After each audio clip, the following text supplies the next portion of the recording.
The factory method design pattern decouples the color from the concrete types it creates and promotes loose coupling. This pattern is limited to types that share a common base class or protocol. Now, let's have a look at the factory method's UML diagram. The creator class defines a method which returns an object of product type. The makeProduct method in the class diagram is referred to as the factory method. The client only deals with the common product interface, which can be a protocol or a base class. The creator class may provide a default implementation of the factory method. Clients might have to subclass the creator to instantiate a particular product object.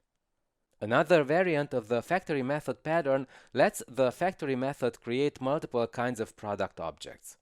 The factory method takes a parameter that identifies the type to instantiate, and it returns an instance of a concrete product based on the supplied criteria. Later in this module, we're going to implement this variant, also known as parameterized factory method.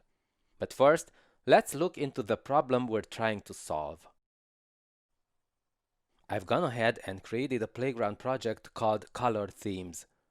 I'll use this project to show you the problem solved by the factory method design pattern. We start by creating a new Swift file called themes.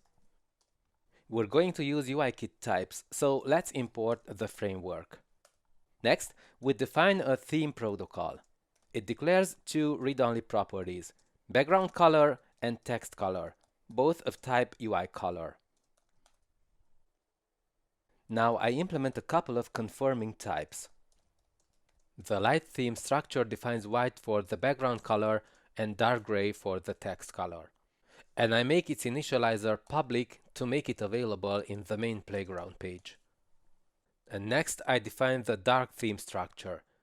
It returns dark gray for background and white for text color. Now I switch to the main playground page and create a UI label instance.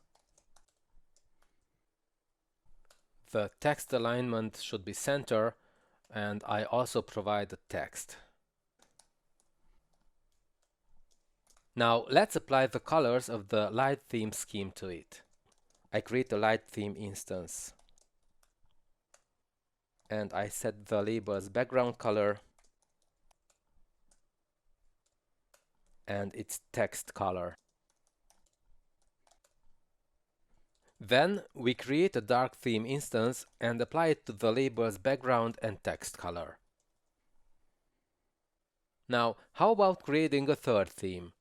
Let's switch back to our themes, and I create a theme called blue theme. And now let's use it.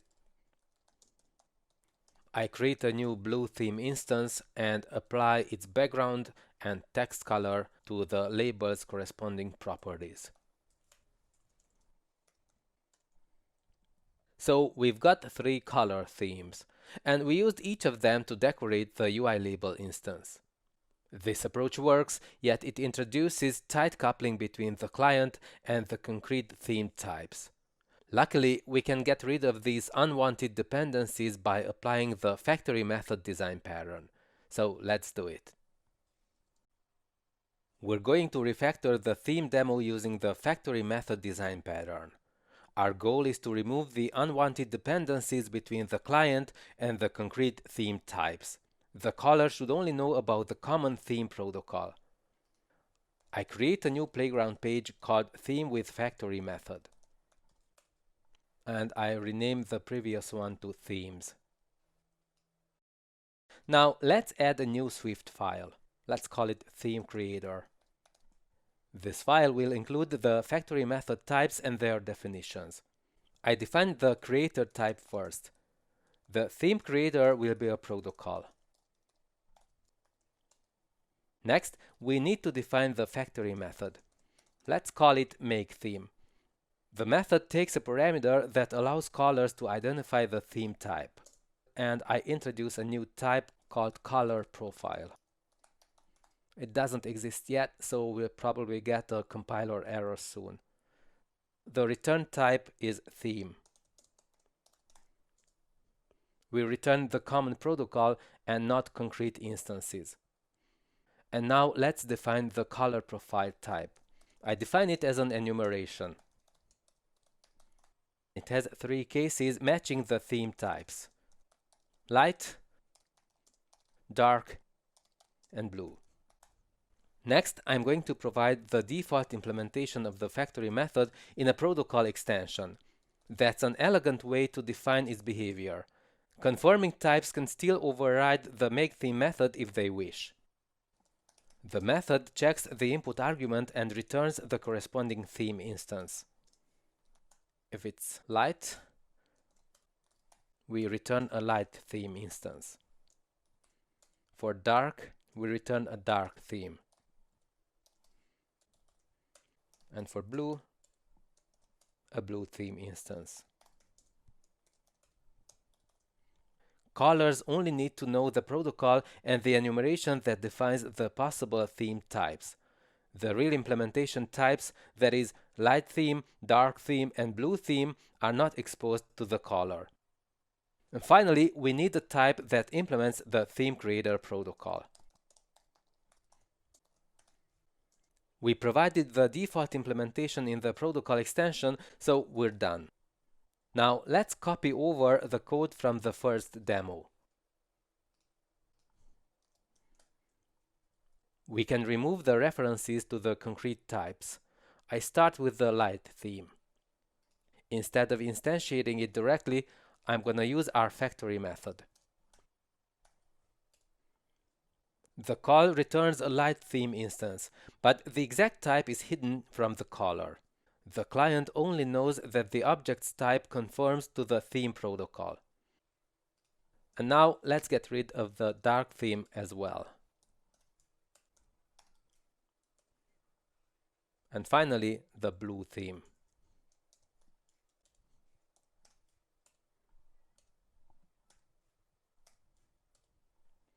If I execute the playground, we should receive the same results as before. But there is a huge difference. There is no reference to the concrete theme types anymore.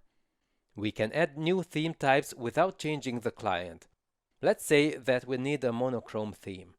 I'm going to switch to the themes file and duplicate this code.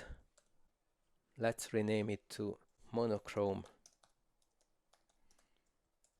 And I'm going to change the background color to black and leave the text color white.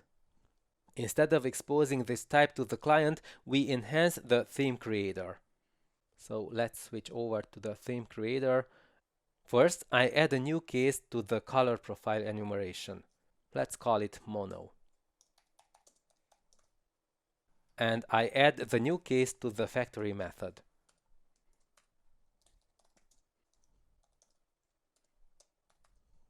We can use it easily on the client side.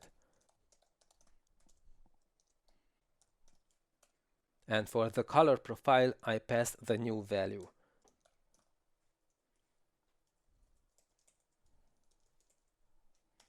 By applying the factory method design pattern, we eliminated the need to bind concrete types into our code. We rely solely on the theme protocol, making it possible to work with any conforming types.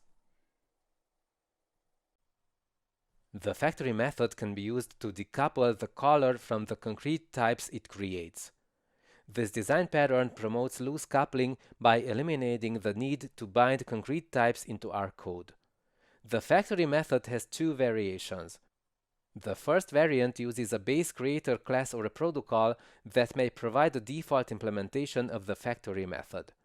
Clients might have to subclass the creator to instantiate a particular product object. The second variant lets the factory method create multiple kinds of products. The factory method takes a parameter that identifies the type to instantiate, and it returns an instance of a concrete product based on the supplied criteria. You should avoid this pattern when the types to be created don't have a common protocol or base class. A related design pattern, the abstract factory, is the topic of our next module.